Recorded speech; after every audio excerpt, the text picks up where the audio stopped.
തത്വമസി എന്ന മഹാവാക്യം ഭഗവാൻ ആവർത്തിച്ചരുളി ചെയ്യുന്നു. ഭക്തനും ഭഗവാനും ഒന്നാണ്. പ്രകൃതിയും പ്രപഞ്ചവും ഒന്നാണ്. എല്ലാം ഒന്നാണ്. എല്ലാത്തിലുമുള്ളത് ഒന്നാണ്. തത്വമസി. സ്വാമിയേ ശരണമയ്യപ്പ.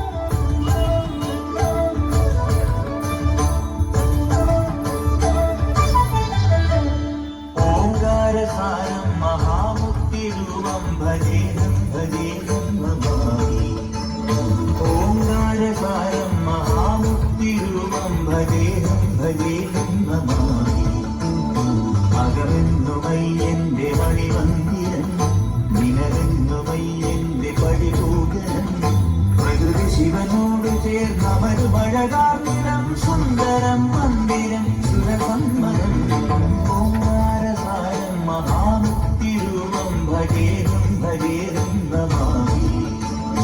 ഓംകാരസാരം മഹാമുക്തിരൂപം ഭജേഹം ഭജേഹം നമാമി.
ശിവനോട് ചേർന്നവരു മഴകാർന്നിടം സുന്ദരം മന്ദിരം സുരസന്മരം ഓംകാരസാരം മഹാമുക്തിരൂപം ഭജേഹം ഭജേഹം നമാമി. ഓംകാരസാരം മഹാമുക്തിരൂപം ഭജേഹം ഭജേഹം നമാമി. ധർമ്മത്തിന്റെ ശത്രുക്കളെ ശാസിക്കുന്നതിനാൽ ധർമ്മശാസ്താവ് എന്നറിയപ്പെടുന്ന ശ്രീ അയ്യപ്പന്റെ ജനനം ഒരത്ഭുതമാണ്. ദേവന്മാരെ തന്റെ അജയ്യ ശക്തി കൊണ്ട് ചിത്രവധം ചെയ്തുകൊണ്ടിരുന്ന അധർമ്മചാരിണിയായ മഹിഷിയെ ഇല്ലായ്മ ചെയ്ത് ധർമ്മത്തെ പുനഃസ്ഥാപിക്കുകയായിരുന്നു അയ്യപ്പന്റെ ജന്മോദ്ദേശം. ആശ്രയം തേടി ദേവകൾ മഹാദേവന്റെ മുന്നിലെത്തുന്നു. പാലാഴി കടഞ്ഞപ്പോൾ അസുരന്മാർ കൈക്കലാക്കിയ അമൃത് വീണ്ടെടുത്ത വിശ്വമോഹിനിയെ അഭിരാമ ഹൃദയം പ്രസാദിക്കാൻ മഹാദേവൻ തീരുമാനിക്കുന്നു. കോടാനുകോടി പ്രകാശരശ്മികൾ ഒന്നിച്ചുണ്ടായ ആ വിശ്വമോഹിനി രൂപം ഭസ്മാസുരവധത്തിനായി വശ്യമനോഹര സൗന്ദര്യമായി ഉദിച്ചുയർന്നതായിരുന്നു. പാലാഴിയിൽ പ്രഭ ചൊരിഞ്ഞ് ആ പുണ്യ കനകമാധവം ഭസ്മാസുരനെ നിഗ്രഹിക്കുന്നു.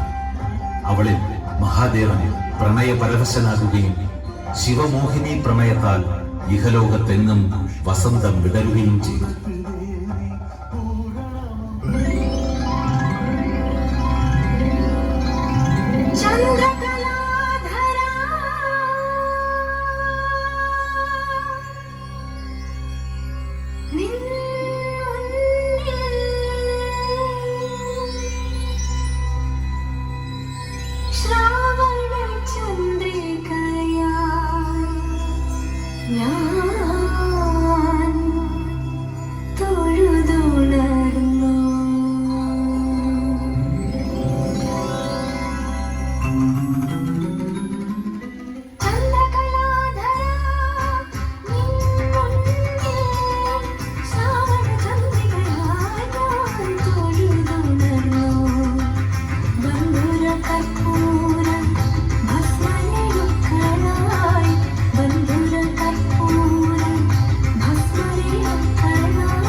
തദ്ദീം തദ്ദിക്ക് തത്തം ദീം തകരം തരികിടദീം തദ്ദീം തദ്ദിക്ക് തത്തം തകരം തരികിടദീം തദ്ദീം തദ്ദിക്ക് തത്തം തദ്ദിക്ക് തത്തം തദ്ദിക്ക് തത്തം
ഹേയ് മോഹിനി, ത്രിലോകങ്ങളിലും സുന്ദരി നീ തന്നെ.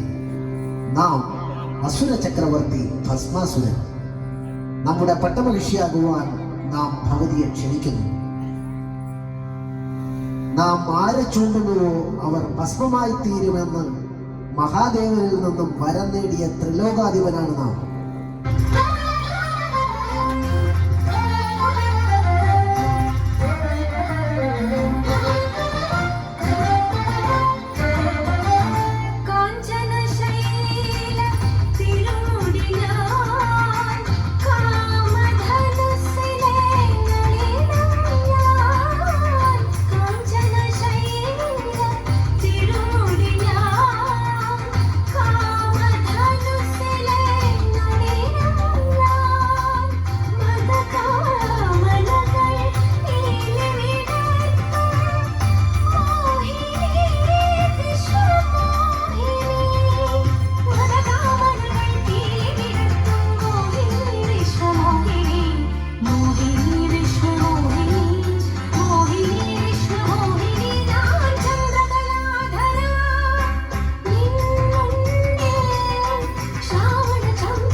దివ్యమైన ఆత్మభావం, రమ్యమైన జీవరాగం, నవ్యమైన నిత్యతాళం, నిఖిల జగతి మూలం.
പരബ്രഹ്മമൂർത്തിയായ പരമശിവന്റെ ശക്തിയും മഹാവിഷ്ണുവിന്റെ ചൈതന്യവും ഒത്തുചേർന്ന് ഭൂമിദേവിയുടെ ഹൃദയത്തിൽ ആ മന്നവൻ പിറന്നു വീണു.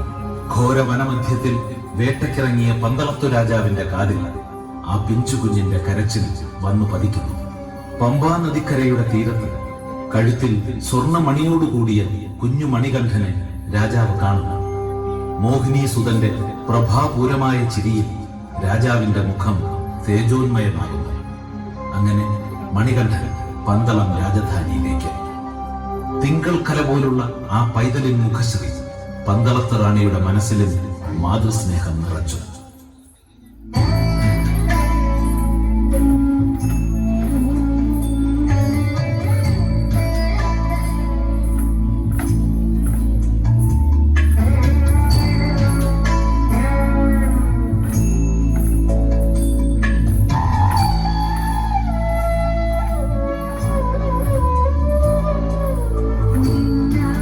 ഉദിക്കും നിധിലോകമോമലെ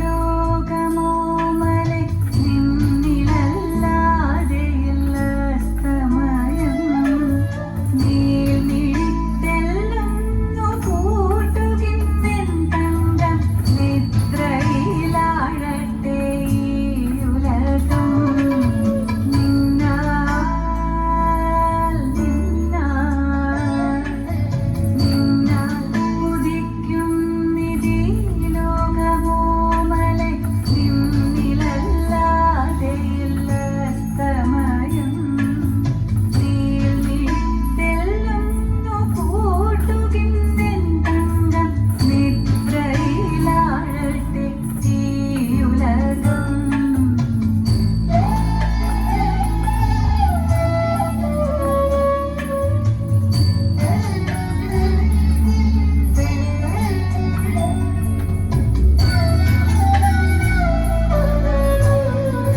സന്തോഷം പുലർന്നിരുന്ന പന്തളകാലം കടന്നു പോകുന്നു.